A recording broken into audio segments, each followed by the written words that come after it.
За миний дуу хэр сонсож байгаа юм бэ? Дөө.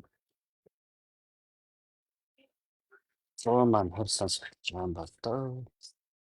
Энэ нэг баг зэргийн жоохон давжиг харагдаад байна. Ямар юм.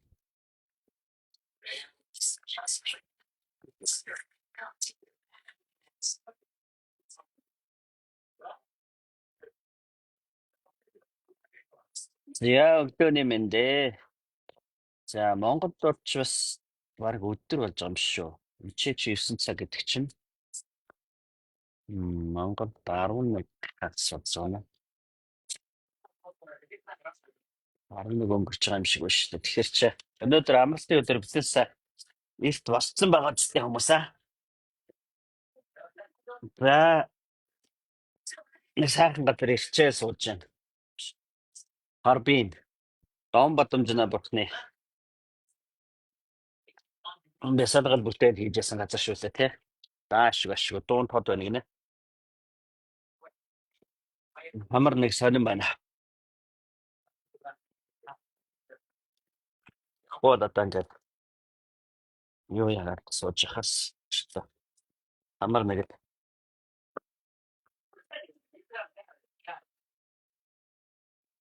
зя Дон Батамжина бурхны бясалгал хийж гэгээр сагуу гэдэг ба шүү дээ. За тэнд ирсэн байна.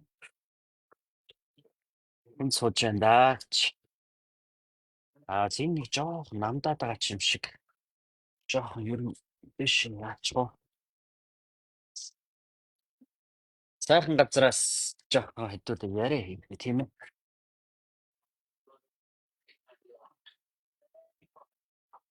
Ингээр гоё юм шүү. Бүртэй шүү. Өчгөө.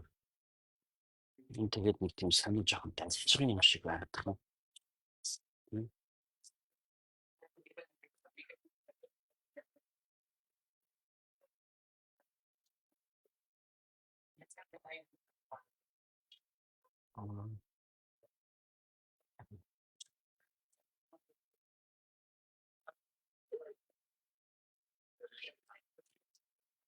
За энэ энэ газар чинь Нарав богд Марлам хоёр бас хажид бурхан бясалгаж байсан газар гэдэг шүү. Нар хажид бурхан. За маш гоё тийм адсын нэрхтэй газар да. Гайхамшиг шүү. Маш гоё газар. За маш гоё газар ирсэн байна. Тэгээд холбогдоод сууж штэ таад тий.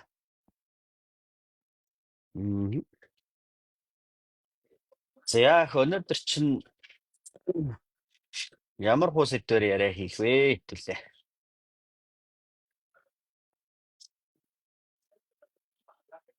За манай пэйж чинь 5,000 хүнтэй болсон байл дээ. 5,000 бясалгал хийдэг юм уу? Бясалгал сонирхдаг улсууд тэ нэгдэл шүү дээ. Тийм ээ 5,000 хүнтэй болсон байна. За ер нь бол бясалгал хийдэг, бясалгал сонирхдаг хүмүүс бол их олон бохоо 40,000 тий. Маш олон мянга. За өчигдөр эндээс Дон Батамжина батна бясалгасан л та. За өчигдрийн Дон Батамжина батна бясалгал болсон. Гайхамшигтай бясалгал болсон. Гайхамшиг байдаг шүү.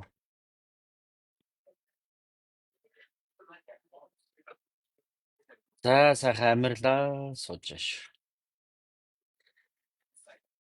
Дон Батамжина бурхан, хажид бурхан хоёрын энерги орж ирээ.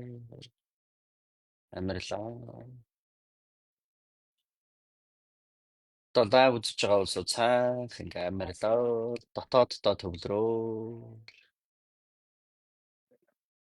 Сонсоо сууж явж үзтээ тийм ээ.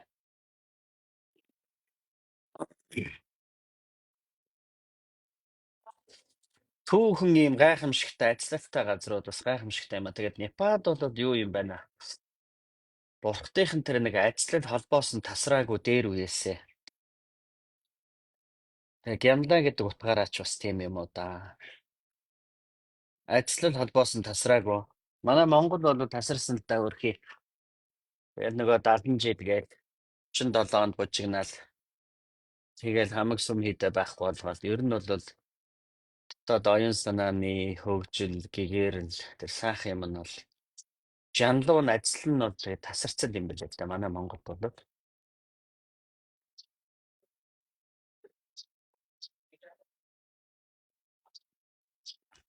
Энд бол ёстой нэрэ үнэхээр нэг тасраагүй сайхан газар юм аа.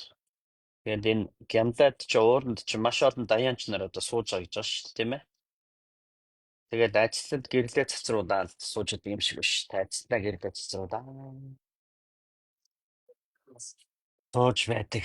За энд бол үнэхээр гоё газар юм аа. Маш гоё. Сүүлийн үед манай Монголд хүмүүс их галзуур, солиор, янз бүрийн одоо юмд их хордогддог болсон л та. Тийм хүмүүс бол одоо энд ирээд гэр бүлийнхэн дагуулж ирээд энд нэг хэсэг байх юм бол бараг зүгээр болоо шүү. Нэг 2 3 сармаар энэ төр энд байлгавал тэгээ бараг зүгээр болно. Он бадамжнаа бурхан нар хажууд бурхан тийм маш хүчтэй энерги энд байж байгаа учраас тэр ороогоод байгаа муу юмыг нь чар хадан даваач шивтүүлж ирснээс нэрээ энд авчраад нэг 2 3 сар болгочиход бол зүгээр баг ирүүл болохгүй хөө.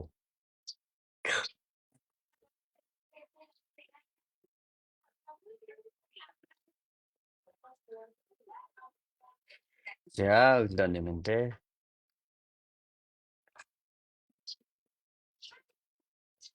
За нэг юм ярих гэсэн чинь нэх ярих юм ч олдохгүй бүр нэг тийм сайхан амарлсан түн суугадах чинь би одоо.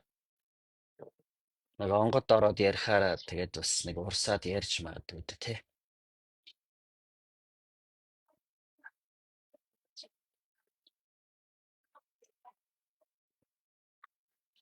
Яг энд ирэхээр яг манай монголчуудын догшин байгаа энергийн хатуу байгааг илүү бас их анзаарах юм аа. Их хатуу байгаа, догшин байгаа. Их буруу ойлголттой явдгийг энэ төр бас их анзаарч байна. Буруу ойлголттой. За тэгээ өөрсдөө одоо бясалгал хийж зориглож нэг тийм сайхан болъё гэсэн бодол мэдрэмж сэтгэхгүй идэвхтэй хичээл зүтгэл их муу байдаг юм шиг байх юм бас манайхаа. Маш их сүсэгтэй. Тэгтээ их мугар сүсэгтэй юм шиг надад санагдаад байдیں۔ Тий. Мугар сүсэг гэхээр өөрөө хичээл зүтгэл гаргаад сайхан болчих гэж бодохгүй. Одоо ингээл нэг ном уншуулаад юм уу. Ямар нэг хүнээр ингээ аргалуулчаал тэгээд гоё болчихно гэж бодоод байдаг нь бол маш буруу зүйл л дээ. Маш буруу. Зүгээр нэг газар очиод уул овоон дээр гараад гоё энерги авчаал тий. Өглөө нар харчаа тэгээд гоё болчихно. Нэг хэмрээ овоон дээр гараад хэмэртэй болчихно гэж яг бодоод идэг. Яг жинкнээсээ хэмэртэй болох сайхан болох нь бол та өөрөө л өөрийгөө сайхан болгоно л доо. Өөрөө өөрийгөө сайхан болгоно. Та өөрийгөө сайхан болгохгүй өөрийгөө хайчаад тэгээ яаж сайхан болох вэ дээ? Орхон багш бясалгал зааж байсан. Өхөл багш нарын шавнартай бясалгал зааж байсан шүү дээ. Богд Зонховоо бясалгал зааж байсан. Он Бадамжиновын бясалгал зааж байсан. Оюун утгад бясалгал зааж байсан. Та нар бясалгал хийхгүйгээр одоо ажиргатай бясалгал хийхгүйгээр одоо зовлонгоос сална гэж одоо бодох ер нь бол боломжгүй л бай. За миний туршлагач гэсэн тийм л байна. Бясалгал хийж ихэдгээсээ өмнө бол одоо их зовлонтой нөхөр байсан л та.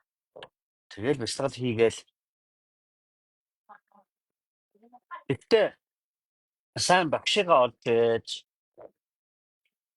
бясалгал гэдэг зүйл чи хизээ яаж хэрэгждэг вэ гэхээр сайн багшиг олж иж хэрэгждэг гэсэн үг л дээ.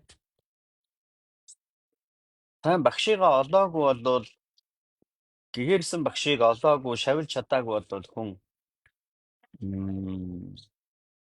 одоо бяцлагд нь үр дүнгүй байдаг гэх юм да.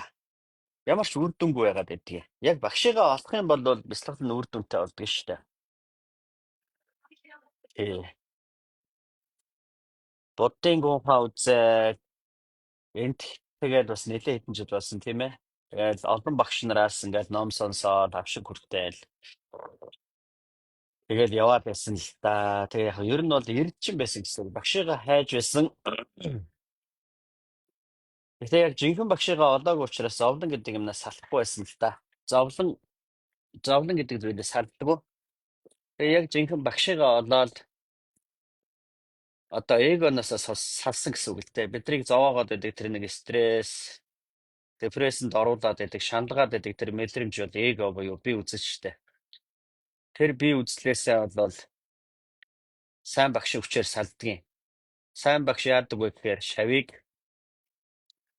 одоо өөрийгөө гэж бодож андуураад байгаа тэр нэг хоосон мэдрэмжнээс нь салгаж өгдөг гэсэн үг л дээ. Багш бол маш их хүчтэй тийм энергитэй одоо тийм хүн сууж яадаг гэсэн үг л дээ.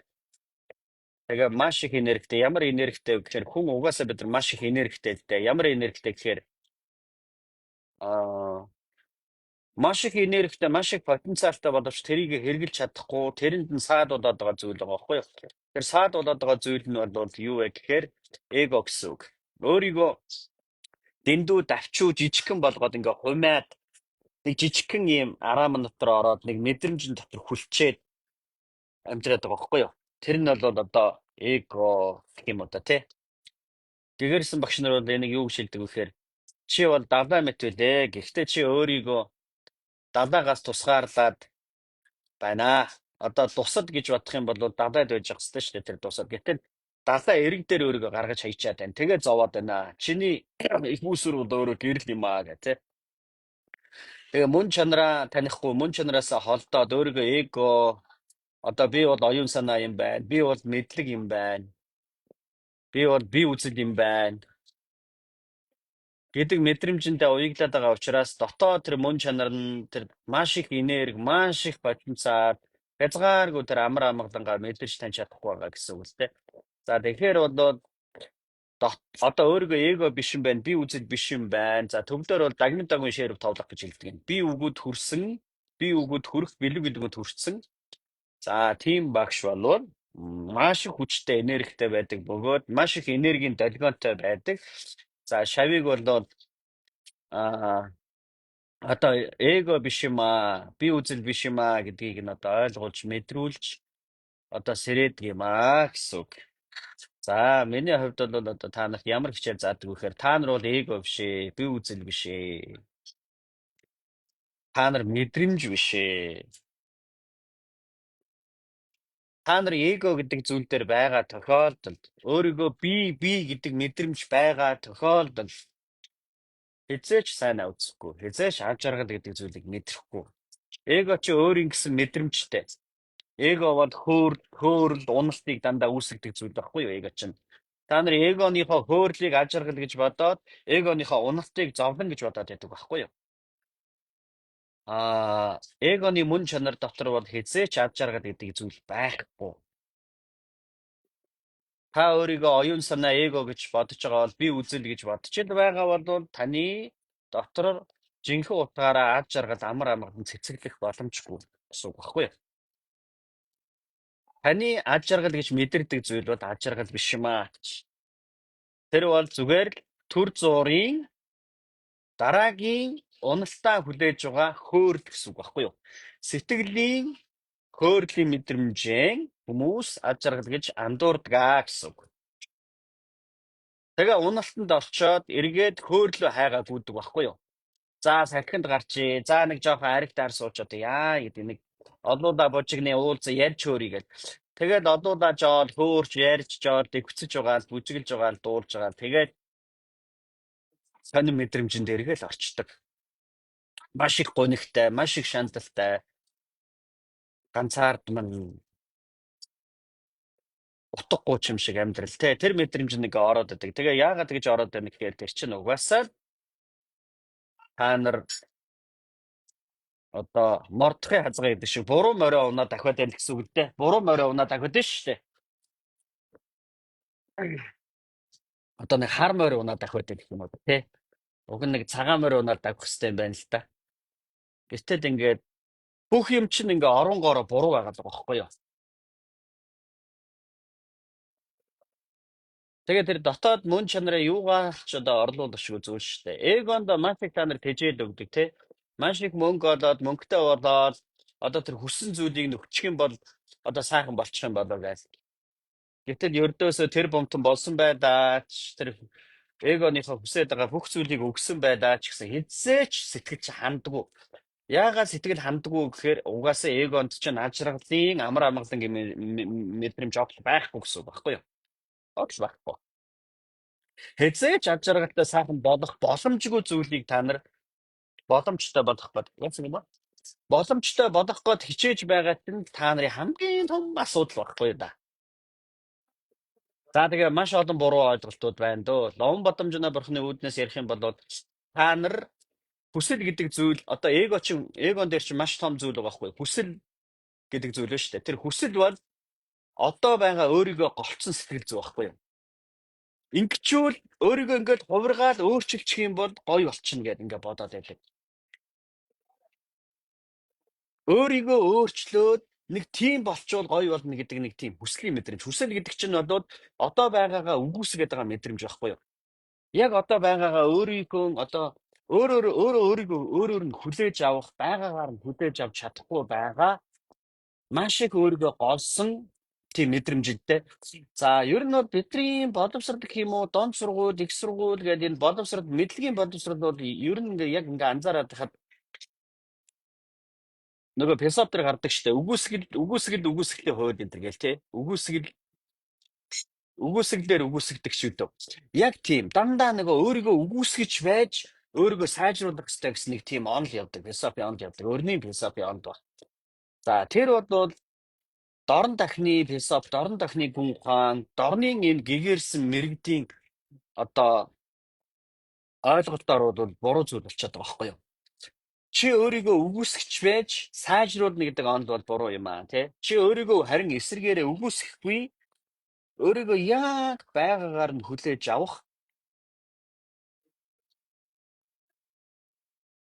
өөртөөгөө эсэргүүцэхгүй байх юм бол нэг тийм хөгжил төрнө гэдэг шүү дээ тий. Өөрийгөө үгүйсгээд байгаа тэр мэдрэмж бол өөрөө юу юм бэ гэхээр эго юм байна. Тэр өөрөө хүсэл шунал юм байна. Тийм ээ? Хүсэл шунал эгонд өдөр дуудахгүйгээр тэрэнд хамаардаггүй болж байж чи өөр дөр бууж ирнэ. Тэгжээж амар амгалан болно гэд байгаад гэсэн үг л да. За тэгэхээр дорны одоо энэ бясалгал одоо энэ өрнийхэн болоод бясалгал маш их сонирхож байна. Ердөөсөө одоо энэ өрнийхэн чинь уучраа олохоо бочлоо шүү дээ. Маш их материалын хөгжилд хүрчээд байдаг сэтгэл зүйн дотоод амар амгалан гэдэг зүйл ингээ байхгүй болчиход байна шүү дээ. Тэгээд одоо маш их бясалгал сонирхож байна л да. Барууныхан маш их бясалгал сонирхож байна. Бясалгал хийж байна. За энэ Япадаар дүүрэнд одоо энэ барууныхан шарууд гүйдчихэл байна л да.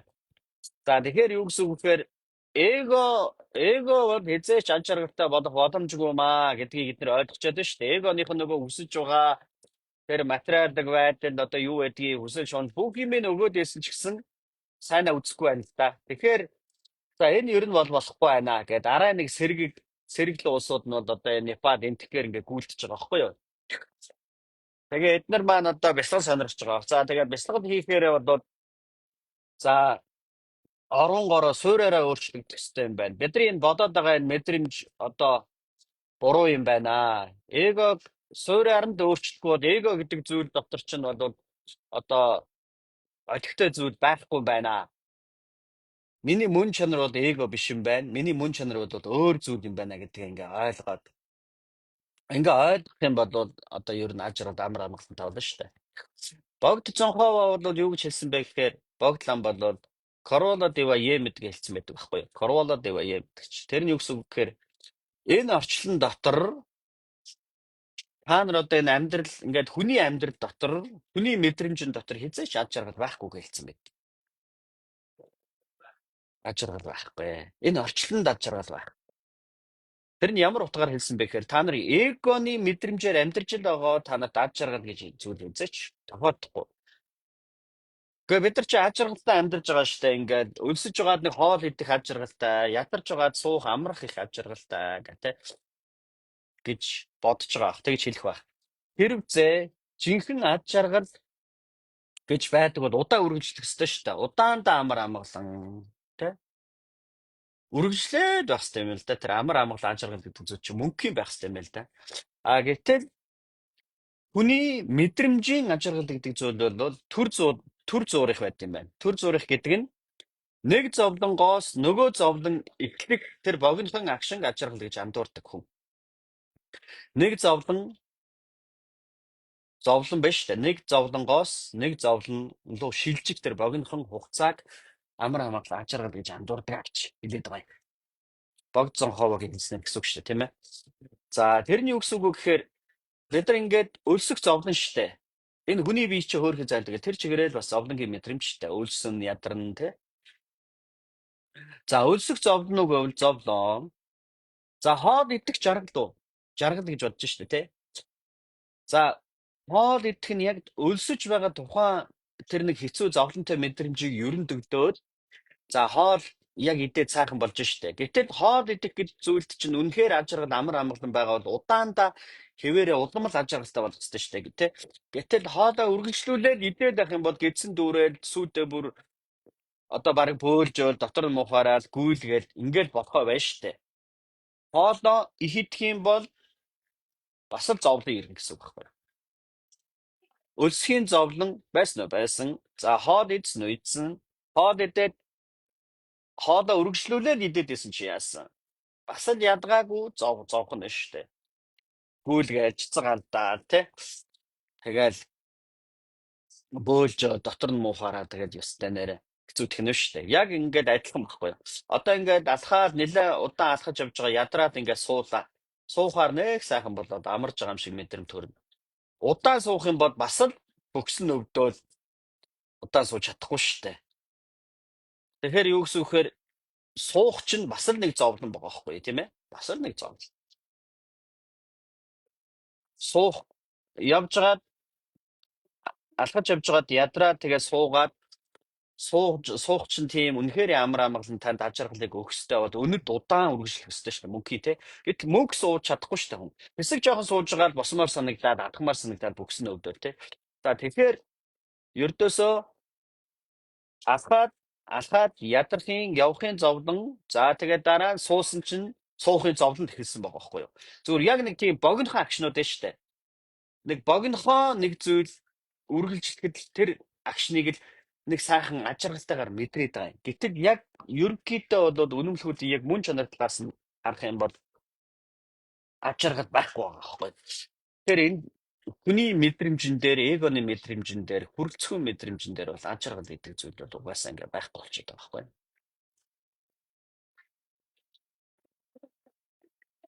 Тэгээ яг гоо бүгдээрээ ихэнх нь бясалгал хийхгүй. За тэгээ бясалгал зааж байгаа багш нь одоо эгоноос чинь салгаад мөн чанарыг чинь таниулж ихэнх нь чадахгүй байгаа учраас манайх ингээл бодлгаал яваад байгаа л да та нар. За тэгээд яг одоо эго би биш юм байна тийм ээ. А яг мөн чанар дээр очих юм бол тэр чих амар амгалан болно л доо. Ер нь болоо. Тэгтээ бол хүрэлцэхүүн бас тодорхой хэмжээний хүрэлцэхүүн одоо энэ хүний биеийн дээр л байгаа юм чинь маш их эгоноос садсан байлаа ч гэсэн тодорхой хэмжээний энэ биетэй хамааралтай бол одоо бодис албанаар гэгэрсэн хүмүүст бол тодорхой хэмжээний зовлон бол байгаа л да. Байдаг гэж үздэг шүү дээ. Бас нэг хоол идмээр болдог ч юм уу тий. За хэрвээ энэ биеийг орхиод энэ сүнсэн дээшээ ингээ садаагаар авчих юм бол ёстой мөнхийн хязгааргүй эрхчид одоо гэгэрсэн сүнс бол ямар ч зовлонгүй болж хувирна гэсэн үг л дээ. Үйлдвэр байхгүй, зовлон байхгүй. Тэгээ сансраас чөлөөлөгдөд явчихна гэсэн үг шүү дээ. За энэ биеийг аваад төрсэн болохоор одоо гэгэрсэн ч байна уу, бурхнан ч байна уу, бодис адван ч байна уу тодорхой хэмжээний зовлон бол байгаа. А гэхдээ жирийн энгийн хүмүүстэй бол хизээч адилхан биш тэднэр. Аа. Хамгийн том зовлон бол эгоны буюу сэтгэл зүйн зовлон шүү дээ. Та нар бяцлагд хийгээд юунаасаа салах гээд байгаа юм бэ гэхээр эгоноосоо салах гээд байгаа юм. Эго ч л та нарыг зовоогоод байгаа байхгүй юу? Сэтгэл зүй. Зовлонт оюун санаа, зовлон сэтгэл зүгээсээ салах гээд байгаа. Мэдрэмж, зовлонгийн мэдрэмжнээсээ салах гээд байгаа гэсэн үг байхгүй юу? Тэрнээс бас ангижирч болдог гэсэн үг ээ. Тэрнээс салж болно. Тэр бол амархан зүйлээ. Эгоноос салах үйл явц бол бас нэг жил хэрэтээ ч юм уу ингээ үргэлж идэг юм аа. За ер нь бол бяцлагд хийгээд нэлээд одоо өндөр түвшинд хүрсэн хүн бол тархиар энүүгээр амьдрдаг гэсэн. Зүрхээрээ ухамсараараа дотоод ухамсрын мэдрэмжээрээ зүм бэлгээрээ амьдрдаг гэсэн үг баггүй юу? Бодод сэтгэдэггүй өөр штэ. Япончуудыг та хаагаараа боддог вэ гэхээр гизрүүгээ заадаг гэж байгаа штэ. Яг нарийн ярих юм бол энэ хүүсэнд бүр яг энэ гидсэнд үнэмлэх ухамсар байдаг гэж үздэг байхгүй юу? Бэлэг бэлгүүн чи баг энэ хүүсэнд байгаа шүү дээ. Тэр хоосон чанарыг ононо гэж яриад байгаа шүү дээ, тийм ээ. Би бол хоосон чанар юм байна. Тэ бурхан багшийн онолоор бол хоосон чанар юм байна. Хоосон чанар. Хоосон юм байна. Би гэдэг мэдрэмж надад угтаа байхгүй юм байна. Тэр мэдрэмж бол биш юм байна. Миний мэдрэмж биш юм байна. Би өөрийгөө эго юм байна. Хэдэн хэрэгтэй хэрэггүй бодол юм байна гэж бодоод тэгэл энэ бодлынхаа учрыг олохгүй л яваад байсан чи энэ угаасаа биш байсан юм байна шүү дээ. За. Чи шал хэрэггүй юмтай насаараа зуурдад ноцолдсон юм байна шүү дээ. За тэгэхээр чи их сонирхолтой юм гэж тэгээд. Одоо хайр дурлалын хувьд ч гэсэндээ. Одоо бодисатва гэдэг байгаа шүү дээ. Бурхны гэгэрсэн сэтгэлийг бодис сэтгэл гэдэг байгаа шүү дээ. Бодис сэтгэл бол одоо их өөр гэж байна шүү дээ. Хүний мэдрэмжийн, эгоны мэдрэмжийн бие биендээ одоо хүсэмжилсэн тэр нэг хүсэл тачаалын ч гэх юм уу, бие биендээ уягдсан, бие биендээ маш их хамаарсан тий одоо баг нэг тийм секси нэг мэдрэмж баг хэн дахин эргэж өгүүлдэг тэр нэг нь байхгүй бол баг хэцүүдээд байдаг тэр нэг мэдрэмжээч гэх юм уу эгоны мэдрэмж оюун санааны мэдрэмж бүрэлдэхүүн мэдрэмж хайр гэж бас бодоод байдаг ч юм уу те гэтэл яг л энэ сэрсэн ухамсар гэх юм уу бясалгал хийж байгаад эгоноос маш хүчтэй салсан мэдрэмжийн одоо тэр хайрлаг мэдрэмж гэх юм уу бид нар чи маш их ялгаатай болоод ирдэг гэсэн үг байхгүй. Тэгээ яг ингээд бодохоор бол ер нь тэгээд манайхан ер нь ихэнх нь амтан чигээрээ явж байгаа тэгээд баг хүчдэг болж таарад байгаа юм дөө. Эгоноосоо сална гэдэг бол одоо сэрж гэгэрнэ гэдэг ч юм уу тэр бол нэг талаараа яг өөрийгөө хөгжүүлээд сүнсээ хөгжүүлээд амтналаг одоо тэр мэдрэмж аран шингаасаа садаад маш их зөв боловсон одоо бараг л хамгийн боловсралтай хүн гэж бараг тийм үнийг л хэлэх гээд байгаа байхгүй юу? Миний мэдрэмжээр бол. Гэтэл нэг л архитаар суусан, идэж уухад уягдсан тэгэл одоо эрэм хүүсээрээ бие биенийг хүсэмжилсэн, хайсан маш их адгуустыг тэр мэдрэмжин дээр хүн болвол үнсэнд амьдарсаар байгаа л одоо тэгээд насыг баг тэгэд бодж таарад байгаа юм да.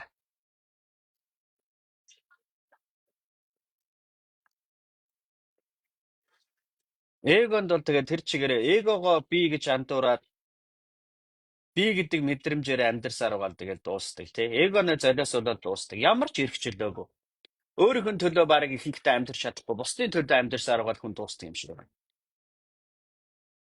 Тэгээд нүүр амаа бодоо будаал гадна талдаа нэг сайхан харагчих гал ингээд бүгдээрээ хичээгээл одоо бяцлал хийдэг хүмүүс их цөөхөн та нартай. Тэгээд манай ихэнх хүүхнүүд нэг турж барьчих гал тэгэл тураад нэг гоё харагдах гал тэгвэ. Тэгээд чи хэн цаахан муухан харагдах нь яг нарийн давгын чухал биш штэ. Чиний сүнсэл одоо дотоод сэтгэл санаа чинь гоё байх хэрэгтэй болохоос биш. Чи хэн нэгэнд гоё харагдах, хэн нэгэнд таашаагдах гэж чи амьдарч байгаа бол чи амьдралаа сүйтгэж чинь гэсэн үг байхгүй юу та. Эгоны аран шоу угаасаа л юм. Хэн нэгэнд таалагдах гэж, хэн нэгэнд таашаагдах гэж, хэн нэгэнд сайхан харагдах гэж. Чи үнгүү бараа биш шүү дээ. Лангуунаар тавьсан гоё үнгүү бараа биш байхгүй юу? Өөрийнхөө амьдралыг ердөөсөө ингээл нэг тийм бусад хүмүүст таалагдахсан, үнэлүүлэх гэсэн, хүлээн зөвшөөрүүлэх гэсэн, сайхан гэж хэлүүлэх гэсэн гэдэг ч юм уу. За энэ бол маш өнгөц байдал л да. Маш их эготой байна гэсэн үг. Маш их одоо юу гэх юм бэ? Энэ одоо нийгмийн байдал л доо. Дотоод боловсралдаг байгаагийн л одоо жишээ л дээ манайхан тий. Гэхдээ хослуулаад аваа явж болно. Би муухай бай гэдэг байгаа биш л дээ. Зүгээр ингээд эгогүй мөртлөө дотоод мөн чанар дээрээ маш гоё дотоод чинь бурханлаг тийм ямар ч хамааралгүй. Чи хэн нэгэнд тааруулж, зориулж ингээд тийм ээ. Одоо тэр чинь нэг тийм боол юм шиг байгаад байна гэсэн үг шүү дээ. Нэг тийм боол юм шиг тий. Уг нь хэн нэгэнд тааруулж биш. Одоо хэн нэгэнд сайхан гэж харагдах гад биш. Зүгээр л ингээд нэг тийм дотоод нь гоё мөртлөө өөрийн эрх чөлөөгөөр ингээд нэг тийм гоё явж болно шүү дээ, тийм ээ. Маш гоё. Гэхдээ нүүр амаа будаж болно л доо. Гэхдээ наан чинь ингээд та нар яг сайн ингээд ялгаад үзэх юм бол нэг нь тийм боолын сэтгэл зүй байгаа байхгүй юу? Ядуу сэтгэл зүй. Жинхэнэ гоо сайхан гэдэг бол дотоод гоо сайхан шүү дээ. Хүн дотроос гэрэлтэх хэрэгтэй байхгүй юу? Гаднаа гэрэн цаг дотроо балан зүгэж болохгүй л дээ. Тий. Тэгээ манайхан ер нь тэгээд ихэнх нь одоо гаднаа гэрэн цаг дотроо балан цагд байгаад байх юм л да. Нэг сайхан хүүхэн тэгээд ингээд уулзаа суугаад нэг ганцаа ухтал. Тэ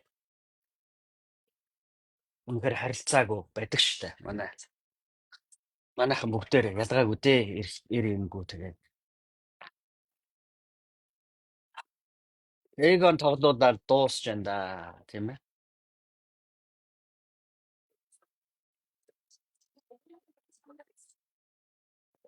Мгм.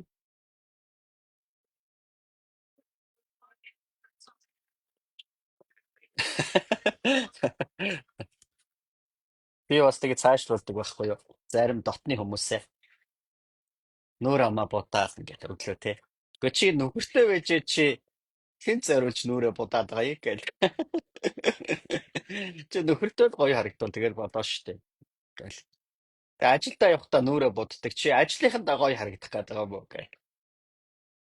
Тэр чи хүн зориулаад нь штэ тий.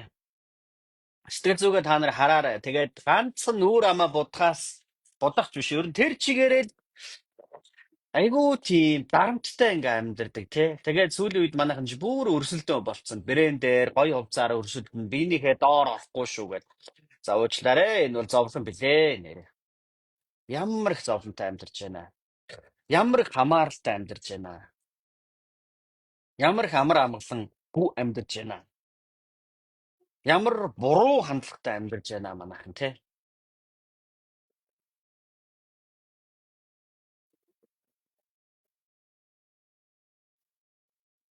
Нэг бодлын яг бас манай монголчууд нэг бодлын тийм ядуу биш штэ. Бас яг ядуу орнууд бол хэцүү штэ. Энтхэгийн ядуучууд бол бас хэцүү. Дэлхий дээр маш их ядуу.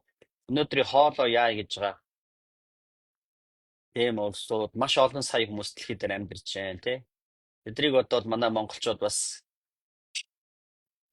сайхан л амьдарч байгаа улсууд штэ. Ер нь бол бага юмдаа сэтгэл хангалуун. Тэр нөгөө маш их хүсэл тэгээд нь шүү дээ. Одоо ингээд тийм юмтай болоод ингэчих юм бол их ажиргалтай болох гээд байна гэдэг тийм мэдрэмж. За дээрэс нь энэ Америкийн барууныхны одоо сурчилгаа бас их нэмэр болж байна л да. Ингэчүүд гоё амьдрчин бизнесийнхний одоо тэр юу өгөөшөнд манайх их ундаг те сэтгэл зүйн. Маш том төөрөх гэж байгаа юм шиг хаусанд амьдрал гоё гэдэг ч юм уу. Иймэрхүү мэдрэмжийг ингээд маш их өгдөг. Тэгээ тийм л болоод гоё амьдрчих юм байна гэж бодоод байдаг. Эцэс эн чинь тэгэл хүрэлцгүүн таашаал тэмүүлээд байна гэсэн үг шүү дээ. Хүрэлцгүүн таашаал. Эгондоор тэжээл өгөх гээд шүү дээ. Гэтэл эго чинь хизээж хандахгүй зүйл байхгүй юу? Хичнээн том хаустай болсон ч гэсэн дараагийн юм мөрөдөн шүү дээ. Онгоцоо мөрөдөн шүү дээ. Онгоцыг нь аваад өгөх юм бол одоо юу мөрөдөх юм бол одоо?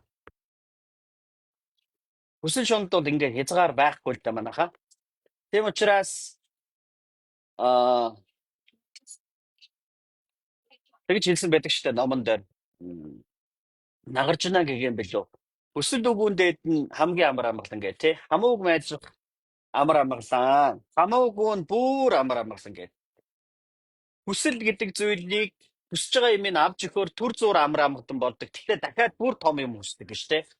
А тэр тэгж хүсэлтэд ингээ захирагдаа зовж яснаас хүсэл үгүй байх нь бүр илүү амар амгалан. Хүслийн зорилго нь хүсэл үгүй хүрэх гээд байна шүү дээ. Хүсэл үгүй болохгүй л хүслийн хойноос яваад байгаа байхгүй юу. Тэгээ хүслийн гүйцэлдүүлнэ гэдэг нь хүссэн ямиг нь авч өгөхөөр хүсэл нь ингээд нэг сайхан болох юм байна л да. Тэгтээ тэгээд зүгээр болчихгүй. Дахиад цаашаа хүсэл чинь дахиад дараагийн юм хүсч эхэлнэ. Чи хүслийн тойрог золиос нэг явсаар бодноос чинь дуусна гэсэн үг байхгүй юу? А хүсэл үг нь хамгийн дээр гэж хэлдэг байхгүй юу? Амар амгалан. Хүсгээ болчих чинь тэр имийг ингээ авъя гэдэг байгаа тэр нэг хүслээ болчих юм бол тэр имийг авсан юм шиг тий. Тийм сэтгэл зүйтэй. Одоо амьдрахын зөвөө гэж үздэг шээ тийм ээ. Нэг цагтаа болохыг хүсээд байна, хүсээд байна. Тэр цаггүй бол одоо хэцүү ч юм шиг тий. Тэгээ нөгөө цагаа аваад зүүч чинь тэнгуү сонирхот нь буураад сонирн биш. Бараг шал дэмий аваад зүүцсэн юм шиг утгагүй тий. Цэс тэгэл энэ хүсэл гэдэг юм л хүсэл гэдэг зүйлээр л одоо эгоогоор тоглоулчих байгаа юм л та. Ер нь бол тэр бага юмдаа сэтгэл хангалуун бас амьдрах нь чухал. За гэхдээ одоо бага юмдаа сэтгэл хангалуун байх хэрэгтэй гэдээ юу ч хийхгүй бас ингээд нэг утгагүй амьдраад бай гэж бас хэлээд байгаа биш ээ. Хүн хөдөлмөрлөх хэрэгтэй. А бүтээч байх хэрэгтэй. Мэдрэн цаг үе дэлхий дээр амьдарч байгаа юм чинь бас мөнгө олох хэрэгтэй. Зөв олох хэрэгтэй. Тийм ээ.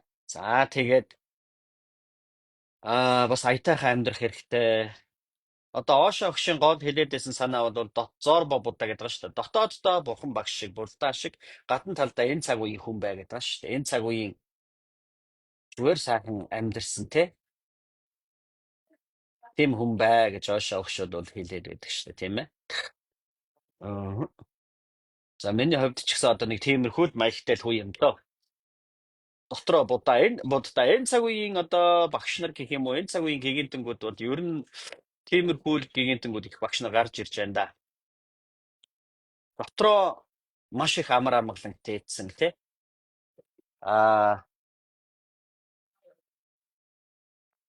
Тэгээ дотроо маш их амар амгалан гадна талдаа бол энэ цаг үеийн хүн гэсэн үг шүү дээ. Чи дуртай ажиллаа хий, эмч бол эмчээ хий, инженер бол инженерээ хий хамаагүй. Гэтэ бэлтгэл хийгээд дотооддоо маш гоё болж болно. Тэгээ балансаа тэнцвүүлээл. Тэгээд амьдраад явах бас боломж байна гэж. За манайхан асуух юм байна уу? Зөндөө юм ярьлаа. Бас нэлээд залуучууд энэ төр ороод ирсэн бас сонсч л байна. Манай залуучууд одоо их сайн бэлтгэл хиймээр байгаа юм да та нар маань. Тий. Одоо би чи эрэгтэй хүн шүү дээ. Гэхдээ миний шавнар надад суралцагч нар ихэнх нь эмэгтэйчүүд байдаг байхгүй юу? Уг нь эрэгтэйчүүд орж ирэх юм бол би чи эрэгтэй хүн. За тэгээд эрэгтэй хүний амьдралаар амьдэрсэн илүү эрэгтэйчүүдэд туслах боломжтой байхгүй юу? Гэтэл манай эрэгтэйчүүд ердөөсөө бяцлал хийгээд гоё болчихно гэж ердөөсөө боддог байхгүй юу? Тий. Зүгээр их л мөнгө олоод тэгээд сайхан амьдарчихна гэж бодоод байдгийг. За уучлаарай. Их мөнгө олоод сайхан яг уу эго ч нь бол яг уу сайхан амьдарч магадгүй. Гэхдээ чиний сүнс гэдэг юм уу мөн чанар чинь сайхан амьдарч чадахгүй л да. Зөвхөн мөнгө олсноор сайхан амьдарчдаг гэж бодож байгаа бол чи амьдралынхаа маш том зүйлийг алдчихээн гэсэн. Манай залуучууд бол маш том юм алдчихээн гэсэн үг байхгүй юу?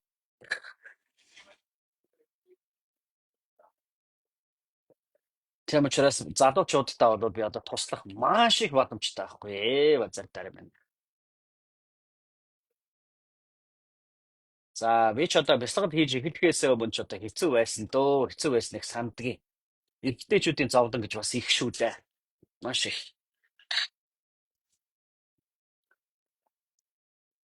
Маш их штэ.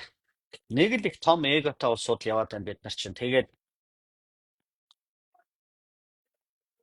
тийм одоо дотоод хүч их муутай. Эмэгтэйчүүд чигээ бас биш. Эмэгтэйчүүд чинь их хүчгүй сулбгар гэдэг зүгээр гадна талаас булчин шөрмөстэй биш мөртлөө эрэгтэйчүүдийн илүүрхээд байгаа нь нэг тийм болохоос биш. Эмэгтэйчүүд бол илүү хүчирхэг байхгүй юу эмэгтэйчүүд. Бясалгал хийгээд маш хурдан сэрнэ, гэгэрнэ, илүү хайрлаг, уян хатан зөөлөн. Жинхэнэ эр зориг бол тийм уян хатан чанар байхгүй юу? Хатуу биш. Эр хүн бол эрэгтэй хүн бол маш их хатуу та. Их хатуудаг хөөрхий зайлуу. Тэгээ тэр нь бол одоо нөгөө тэнэг хүн өөрийгөө зовоодог гэж илүү хатуу хүн чинь өөрийгөө зовоогоод идэг байхгүй юу? Хоёр чулуу ингээд түс тас мөргөө те. Гэтэл ингээ мөргөдөхгүй байх тэр хүчийг шингээ хинтэр чинь хүч байдаг байхгүй юу? Одоо нэг няцгай гурил чулуу хоёрыг нийлүүлэх юм бол ингээд нэг нөлөөдөхгүй шүү дээ. Тий, баг гурил нь дийлдэж шүү дээ ингээ ороогоо те. Хатуу зөөлөн гэдэг шиг. Тийм зөөлөн хүч эмхтэй хүнд их байдаг байхгүй юу? Эрэгтэй хүн бол зүгээр очиж мөргөлдөөд нөгөөдгөө сүрүүлээд өөрөө сүрээл тэгээд дуустдаг юмтай байхгүй эрэгтэй хүн. Тий. Тэм учраас бясалгал хийхгүй дээгүр сэвэд идэг гэсэн үг. Ингээд бясалгал хийхгүй дээгүр дахиад, уудан дээгүр дахиад, том юм мөрөөдөөл тэгээд гүүгээд идэг нөхдүүдэлтэй. Яг хоо ер нь бол тэгээ эрэгтэйчүүдийн маань ч гэсэн нөгөө хаагаад байгаа зүйл нь зүгээр энэ хамрынх нь энэ доор байна л гэсэн үг. Хөлийнх нь удан доор хөвтөж байгаа гэсэн үг. Манай залуучуудын. Мань мэт ч гэсэн ялгаагүй дээ. Тэгээд буддын гүн ухаан 10 жилийн тэр үзэл явхад чинь томод юм өрөөдөж ирсэн байдаг байхгүй юу? Ид шидтэн болно гэдэг. Агуу ид шидтэн болноо гэж. Тэгээ ид шид гэдэг нь яг юу юм гэхээр сэлэм зангидаад агаар дээр хөөрөөл ёстой чөтгөрийг дараад ингээд те. Нөгөө л нэг байлдаантай кино хүүхэд байхдаа үзчихсэн тэр сэтгэхгүйгээр л явж идэг байхгүй. Хүний энэ оюун санаа энэ эго ер нь нэг тийм л юм бодтiin дөө. Тэгээ яах гээд байгаа юм. Дайсныг дарсан дандар баатар болноо. Тэгсэн чинь багш дээр очисон чинь жинхэнэ бясалгал гэгэрлийн тухай тэгээ заалгаад хэлсэн чинь шал буруу зүйл болсон шүү дээ тий. Худлаа. Сэлэм зангидаад ч амтнд тусалж чадахгүй. Агаар дээр хөөрөөдөж амтнд тусалж чадахгүй. Тэрийг сураад амтнд тусалж чаддаг юм биш болохгүй юу? Тэрийг юу хүсдэг юм? Эго л хүсдэг байгаа байхгүй юу? Тий. Эгоныхоо хүслийг хангаснаар чи гэгэрнэ гэсэн үг биш. Харин эгогоо хүсээд идэг эгоныхоо хүслийг байхгүй болгоснороо хүсгээ болсноороо эгоноос салснараа одоо гэгэрдэг гэж ойлгож байна шүү дээ. Одоо сэрж гэгэрнэ гэх юм уу да. Бурхан багшаас асуусан байдаг шүү дээ те. Та гэгэрээд юутай болсон бэ гэж. Одоо эгоны асуулт шүү дээ. Бясалгал хийгээл ид шидтэн болоод юмтай идэл чадвартай болдог гэж бодоод шүү дээ те. Та юутай болсон бэ гэж асууж байгаа байхгүй юу? Одоо маш том эготой хүн асууж ил дээ хөрхий зайд тийм ээ. Их хүсэл шуналтай гэсэн үг шүү дээ. Бурхан багшааг агуу гэгээд та агуу гээгээрс одоо ёстой гайхамшигыг та бол одоо гайхамшиг төрц. Одоо та ингээ миний өмнө нисч бариад үзүүлэх үү тэгээд одоо тийм л юм асууж юм гэсэн үг шүү дээ. Бурхан багшааг амьд байх үед надад хүмүүс маш их ид шидийг үзүүлээч. Агаар магаар дээр хөөрөөч гэж их бодвол гуйдаг байсан байлгүй. Гэхдээ бурхан багш нэг ч бараг тэгж үзүүлээгүй. Нисч барьж тэр усан дээгүүр нэг хүн явцсан гэж байгаа шүү дээ. Тэгээд тэгсэн бурхан багш заваар явсан гэж.